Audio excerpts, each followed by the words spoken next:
Chairman. I have a question for Chairman Bernanke. During the early part of the decade, a lot of the free market economists would keep saying, well, interest rates are too low, too long, and there was a financial bubble and a housing bubble, and there had to be a correction. And, of course, we did in 2008. Since 2008, many of the mainstream economists have more or less agreed with that assessment because frequently we'll hear them say interest rates were held too low, too long. And I think even Secretary Geithner had made that statement. Where do you come down on that perception? Do you think interest rates are held too low, too long? Well, Congressman, I've given a speech on this, and I think the bottom line is that nobody really knows for sure, but that the evidence is really quite mixed. And I would say that even if they were too low for too long, the magnitude of the error was not big enough to account for the huge crisis we had. I think what caused the crisis was the failures of regulation. And I would fault the Fed here, too, because some of those failures were ours in the sense that we didn't do enough, and I've admitted this and acknowledged this many times, we didn't do enough on mortgage regulation.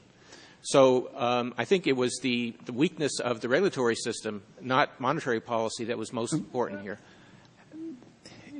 Of course, I don't agree with that, but if you assume for a minute that it was too low, too long, and you had perfect regulations, what is the harm done by interest rates being too low, too long? Do you see any damage by interest rates being artificially low for a long period of time? Let's just sort that away from regulations for a second.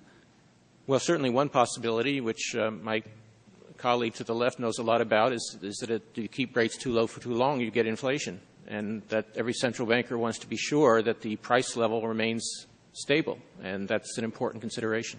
Do you think the investor, the businessman, makes mistakes if interest rates are lower than, say, the market? Aren't low interest rates an indication that there are savings? And if there's no savings, but the interest rates are low because of newly created credit by the Fed, does that not send a false signal to some investors and some business people? Well, if interest rates are below their normal levels, it's because the economy is operating at a very low level. I mean, currently we're not in anything that an economist would call a Pareto optimal equilibrium or anything like that. We certainly are in a situation where a lot of people are out of work, and consumption is well below its normal levels, and low interest rates serve the function of increasing demand and putting people back to work. But you don't think that if interest rates are 2 and 3% instead of 6%, without artificially low interest rates, there won't be a temptation for people to build too many houses, or the people to, try to capitalize on the fact that they are anticipating price inflation and participate in the bubble?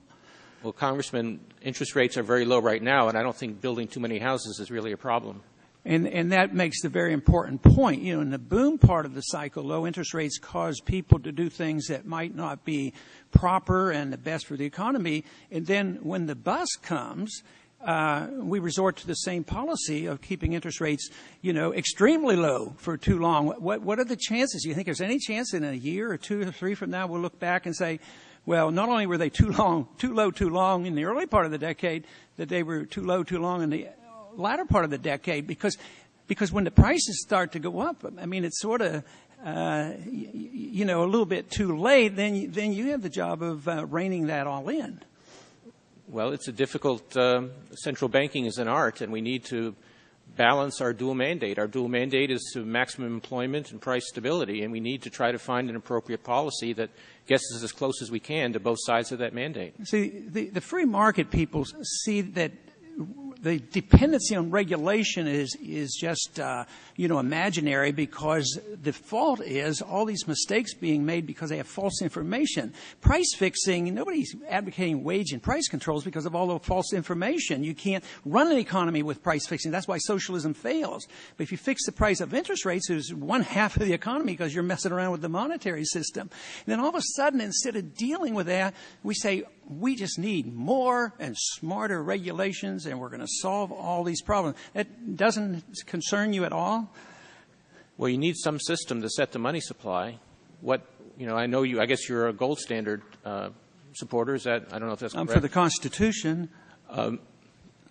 Every major country, though, currently in the world uses a central bank, which must make some decision about the money supply, whether it's to keep it stable or to move it around. It's nevertheless a choice that's made. But then there's no good information for the investor, unfortunately. The gentleman's time has expired. The gentleman from California, Mr. Sherman's recognized.